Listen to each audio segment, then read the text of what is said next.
welcome to Parent Alienation is Child Abuse Unfiltered. Thank you all for being here today, and welcome to the new subscribers. I thank you all and appreciate every single one of you. Thank you for joining me. If you haven't already liked and subscribed, I welcome you to do so. Jump on in and join this little community, and let's spread awareness about parent alienation. Today I'm going to do a discussion about how parent alienation affects siblings. If these siblings are not of the same blood. Step siblings is another way to put it. When people meet up and they already have children, how does it affect the children when this relationship falls apart and these children are separated? Now, I seen a video the other day which made me want to do this video.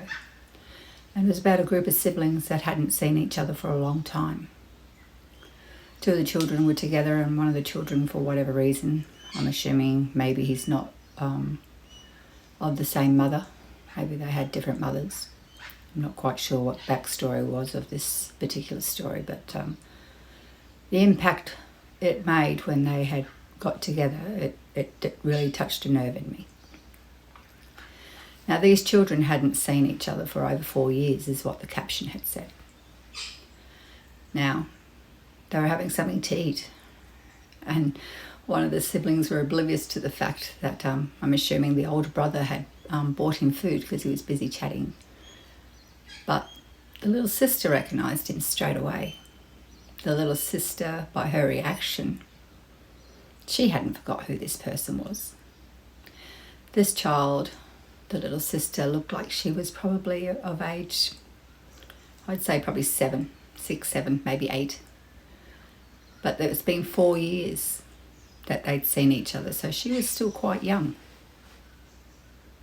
But this child remembered who this other little boy was. And the reaction to the little brother next to her that was at first oblivious to the fact that his brother had now joined them for lunch.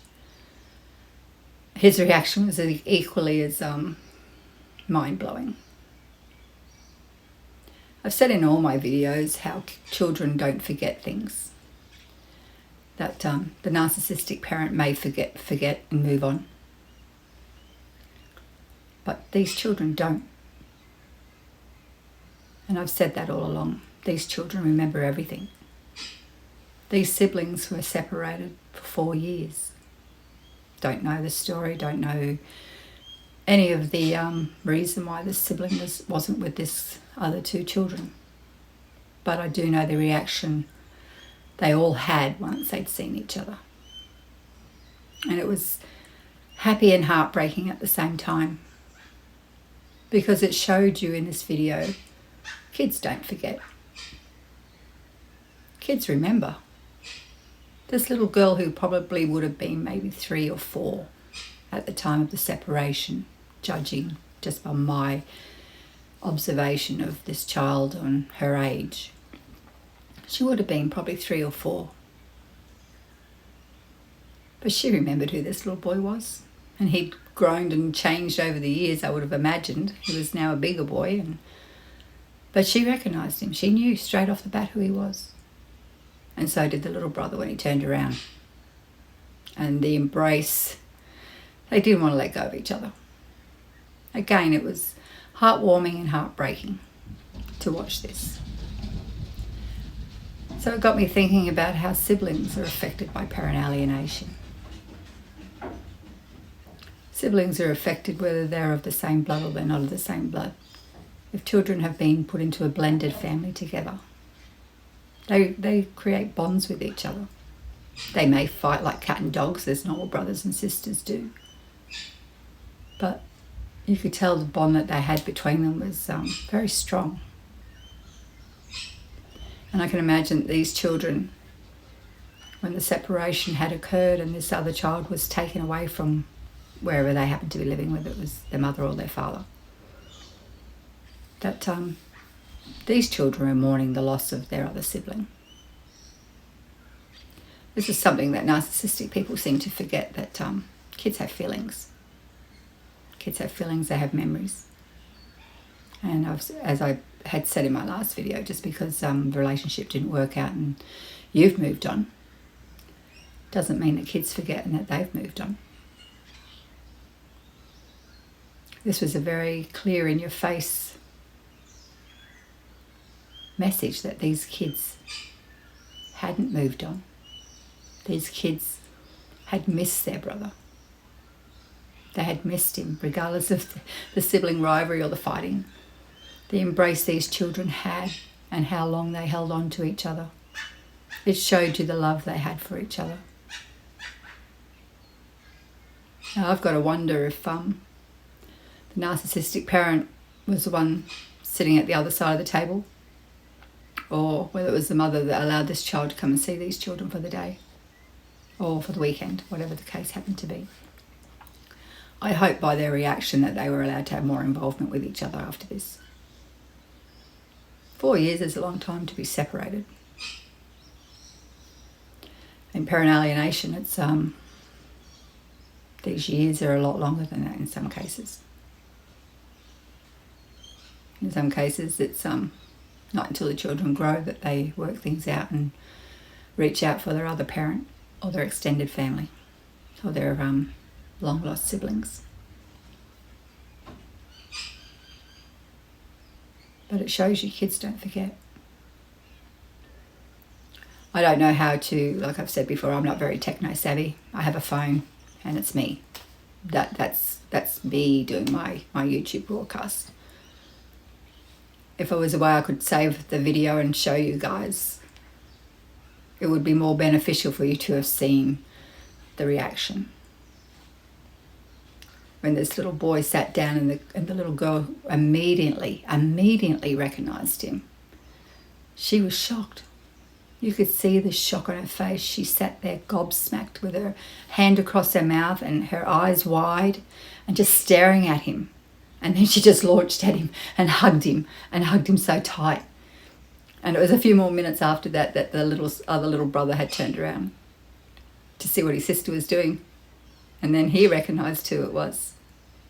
And the embrace was strong and warm. And they didn't want to let go of each other. So, parent alienation and stepchildren have the same impact as parent alienation does with their own children. Kids are still affected, whether it's by blood or whether it's not by blood. These children have their lives changed because of one person.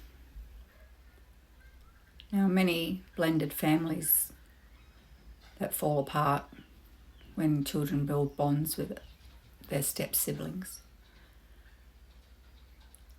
It's just as traumatic for them as it is for the other children to be ripped away, because it's ripping another family apart. The reaction of these children in this video, it proved that. It proved that they were torn apart, but these kids remembered. These kids remembered who this little boy was. And my heart can only break at the trauma these children had inflicted upon them when this separation occurred and this child was removed. Because as I've spoken before in past videos, that in parent alienation, the parents are mourning for a child that's still alive. That's how therapists describe it to you. And as I've stated before in past videos, these children are also mourning. They're mourning the loss of their parent, whoever that happens to be, the mother or the father.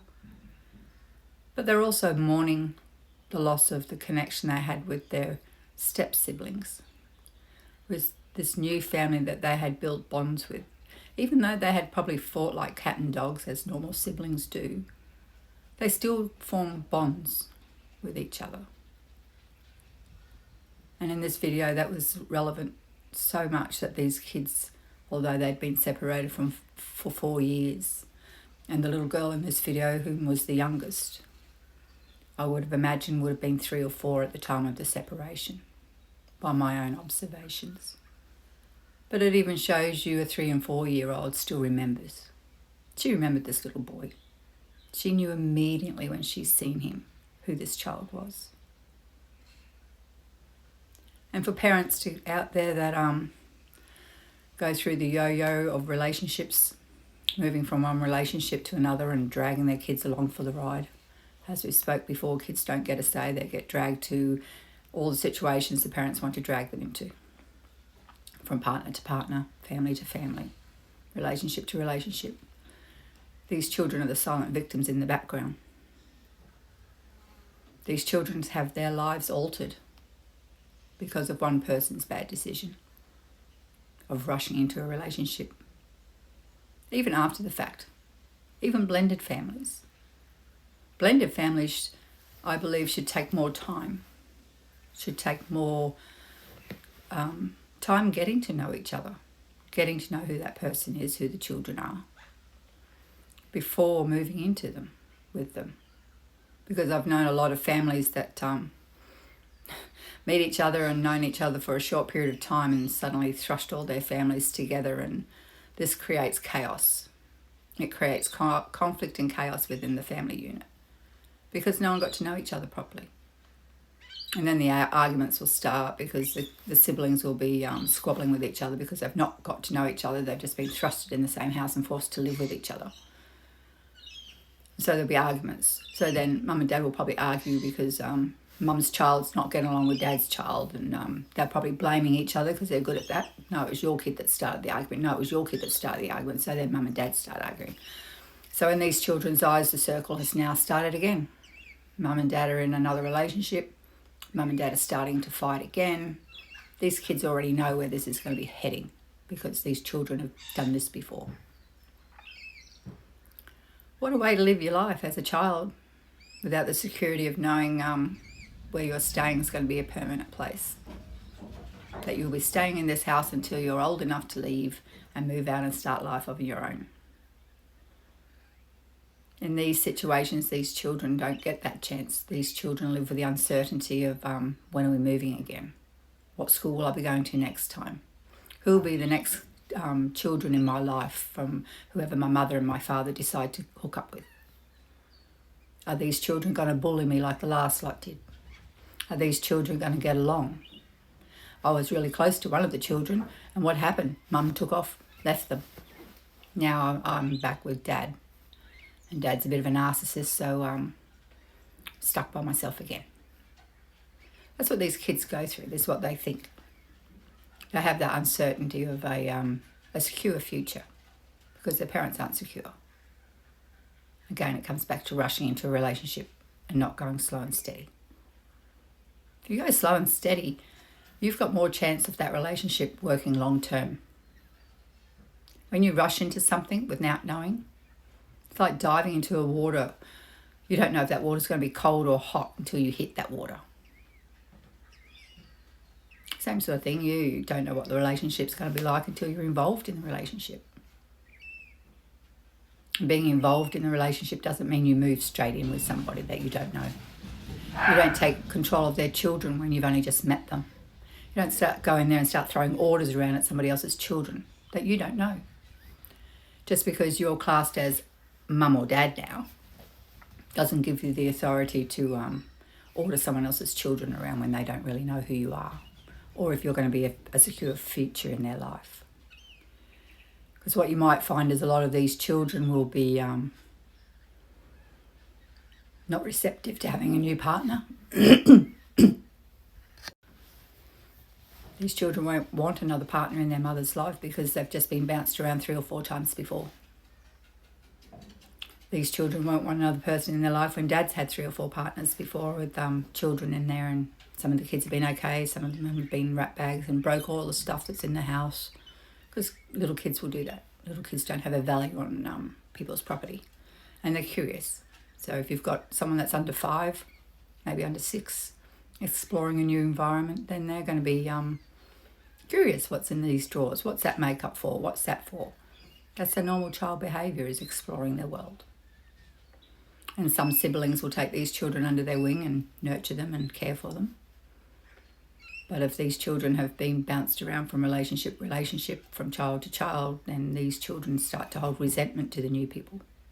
They hold resentment to the new mum or dad. They hold resentment to the new siblings in their family. Because now dad's got to basically suck up mum's ass to make her feel like her kids are welcome here. or dad's got to do the sucking because mum's making him feel like her children aren't welcome. So in those relationships, you'll find quite often that the mother or the father of the children involved will go out of their way to do extra special things to the new children in the family, and quite often push their own children aside. Same on the other side, if it's the dad or the mum. It works both sides of the field, but these children are in the middle of this. These children are watching their father pore over some other person's child while neglecting their needs by snapping at them. Or these children are watching mum dot over someone else's child, their new partner's child or children, trying to build bonds with them and forgetting her own children. When 6 months down the track, things fall apart and everybody goes their separate ways again. And these children are left to ponder what's next.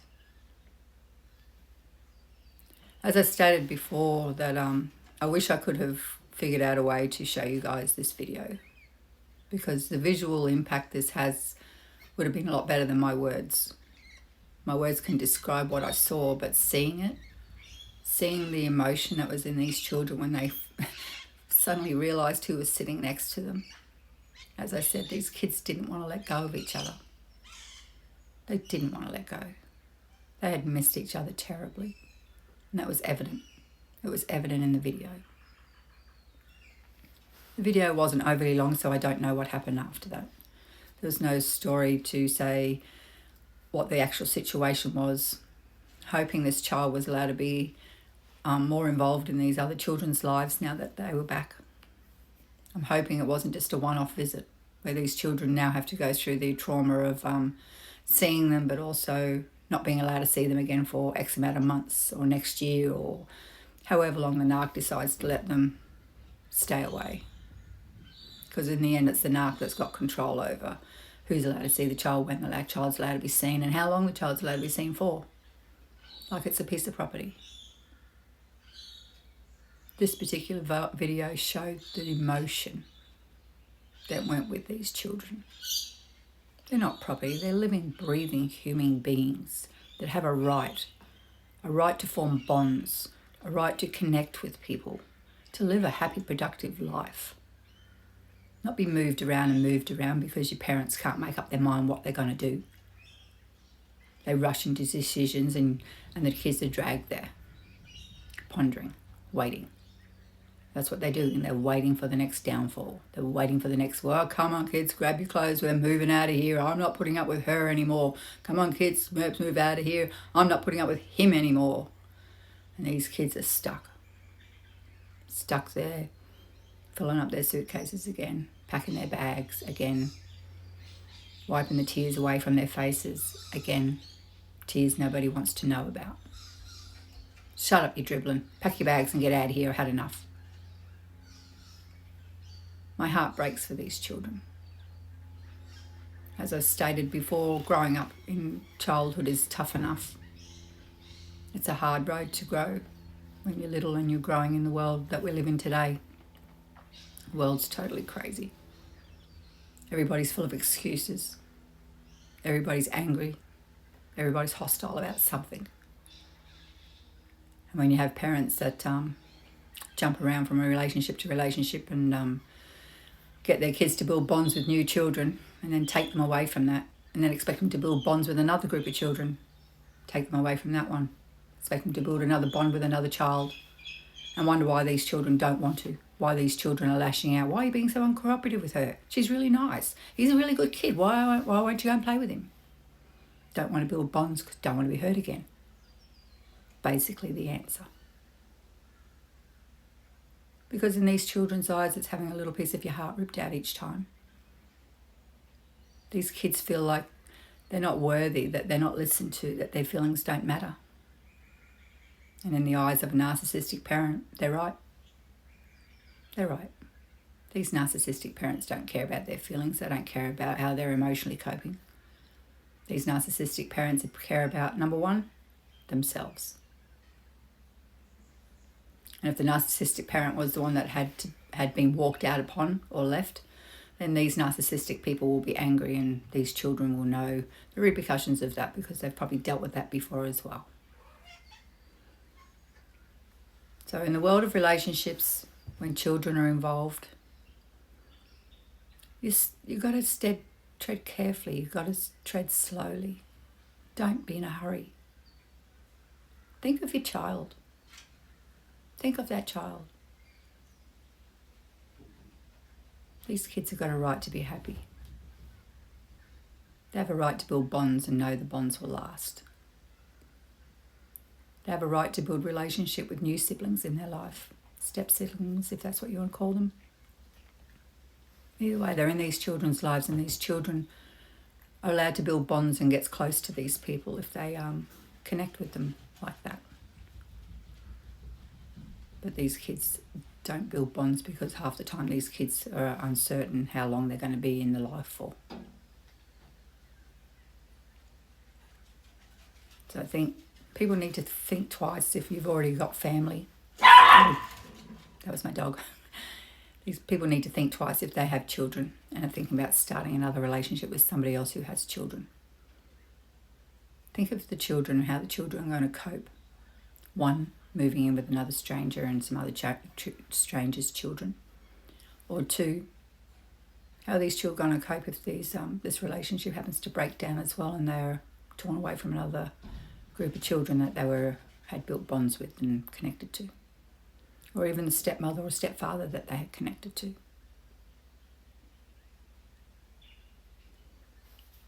Really need to think twice and just take things slow. Anyway, I just wanted to finish that video today about the siblings. The siblings of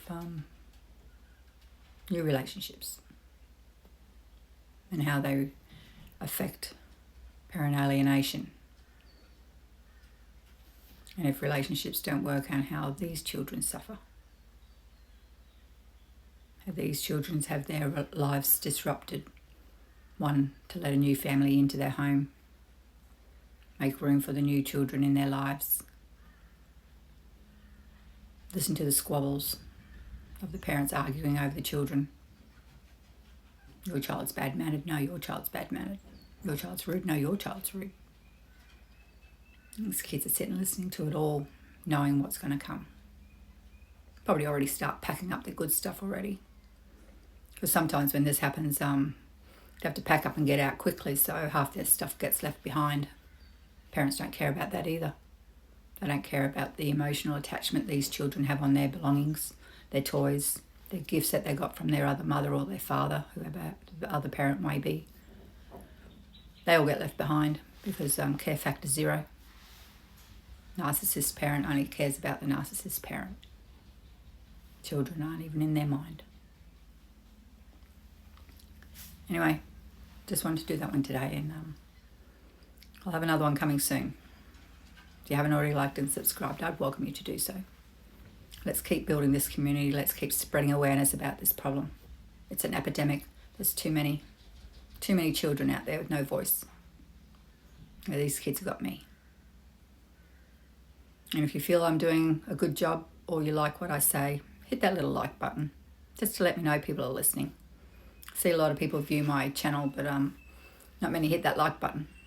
So it's a bit hard to gauge whether they're listening to what I'm saying or condemning what I'm saying. Either way, I'm happy that people are watching, because by watching, they're still listening, whether they agree with what I say or they don't agree. The message is still getting out there. Anyway, guys, I'll leave it there for today. Keep happy, keep smiling, and I'll catch you in my next one. See you guys. Bye.